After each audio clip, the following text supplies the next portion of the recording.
Hey everybody, we are back. I am David Teicher, the Chief Content Officer at Brand Innovators, and we're backstage at the Retail and Commerce Summit, the first in a big series that we're doing, and I'm sitting down with Amy Spiridakis from Target. How you doing, Amy? I'm doing great, David. Great to be here. Thank you for being here, and thank you for joining us earlier and speaking, and we're thrilled to have you. We're going to be talking a little bit about kind of the world of retail and what's going on and some of the things that you're seeing. So I suppose let's dive right in with a little bit of a retrospective, right? So 3 years ago, almost to the month, is when we entered this world of marketing in a pandemic. And the retail world, you could argue, was one of, if not the most impacted categories in business. And I'm curious, what did you learn over the last 3 years, and what's maybe applicable from those learnings to the future of your work? Yeah, I mean, lots of learnings for sure.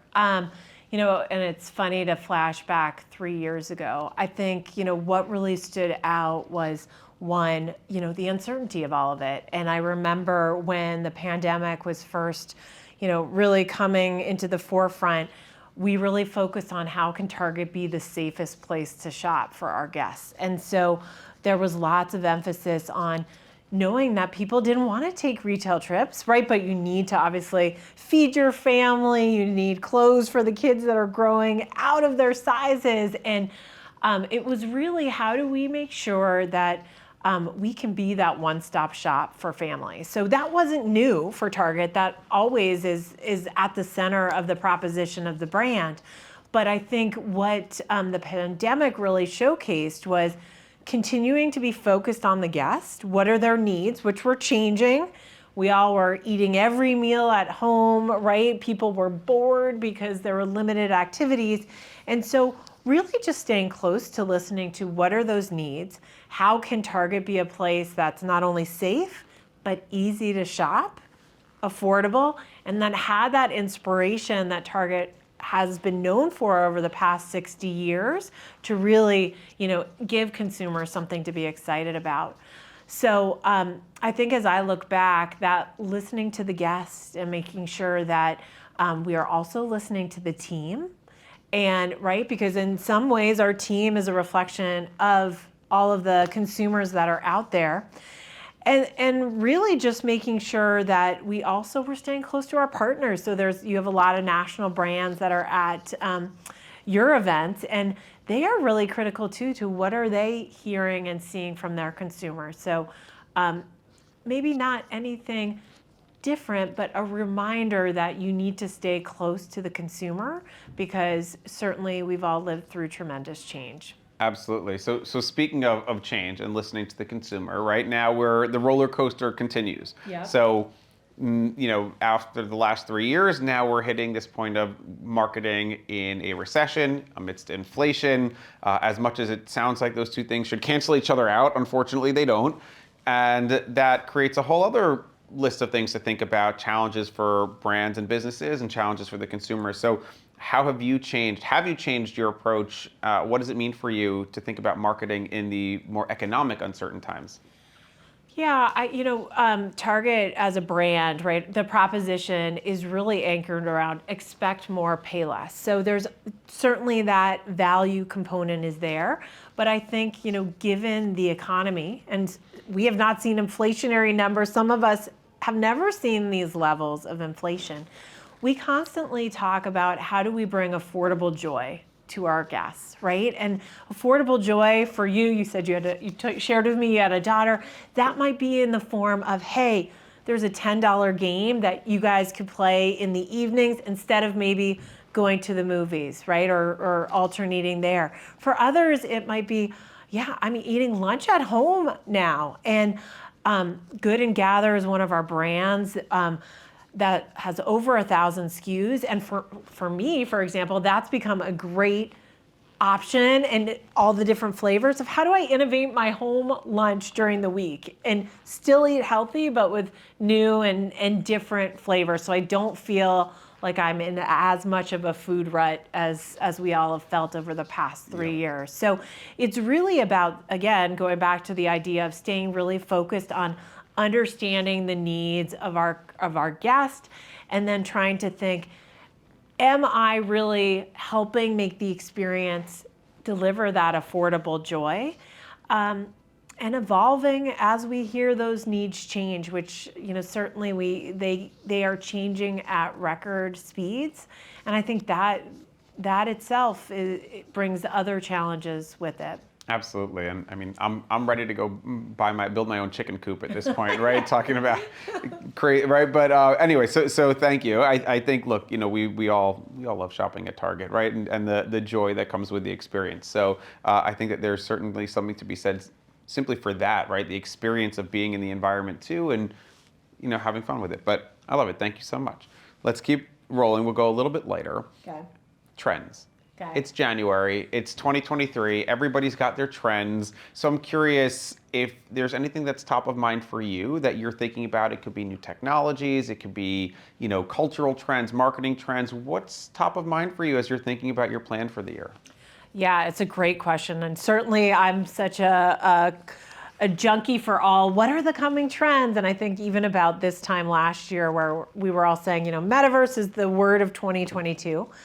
As I think about where you started with the economic environment that we're in, for me, and certainly there's probably emerging technologies that'll facilitate this more, but personalization, which isn't a new trend, but I do think as we think about people have, they're more conscious about where they spend their money.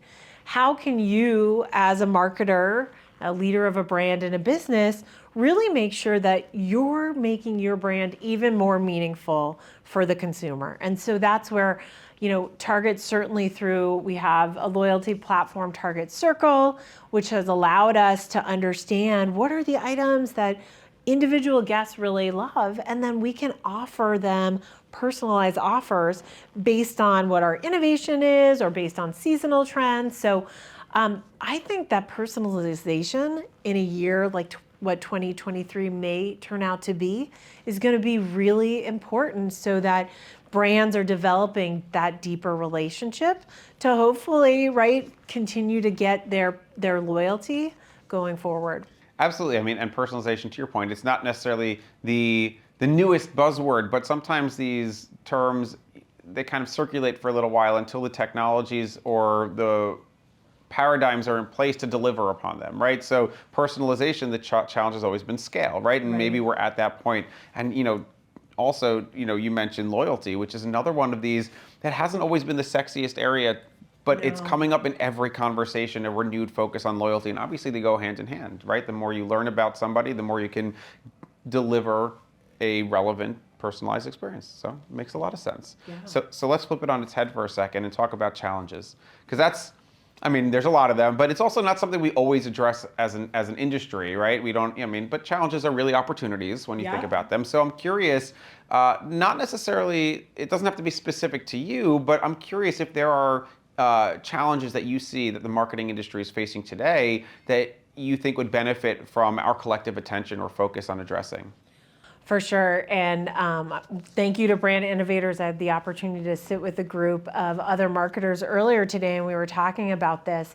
I think as a function, there's an opportunity. It feels like when business and the economy gets challenging, certainly people look at marketing as, that might be an opportunity to cut back. And I think as a function or as an industry, we need to make sure that we are evangelizing the short-term impact, which obviously helps support sales, starts to build loyalty, and then the long-term impact. And so, building equity of brands and making sure that there's value seen beyond and I don't mean like value as associated with price, but that relationship that we talked about earlier. So I think, as a function and as an industry, how do we help each other, right? And share, especially when, say, colleagues across other functions are questioning the marketing investment, getting even sharper on the measurement. We talked a bit about long-term value, lifetime value, but how do we as marketers continue to reinforce that the equity of the business ties back to that brand that you are building? And so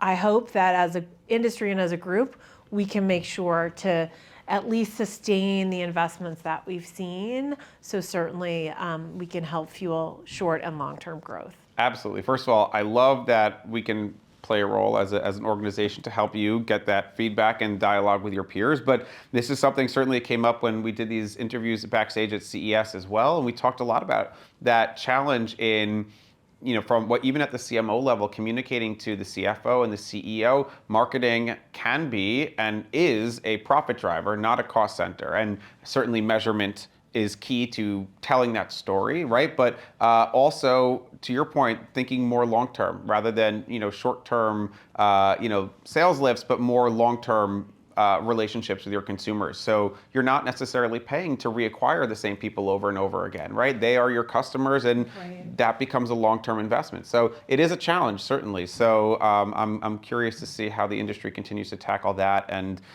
demonstrate marketing is a profit driver at the end of the day. And that's it. For sure. I love it. I love it. Well, thank you so much, Amy. Like I said, this is the first of a big series around all things future of retail and commerce. So hopefully we'll have you back and we'll see you soon. Thank you, David. Take Wonderful. care. Thank Great you. to see you.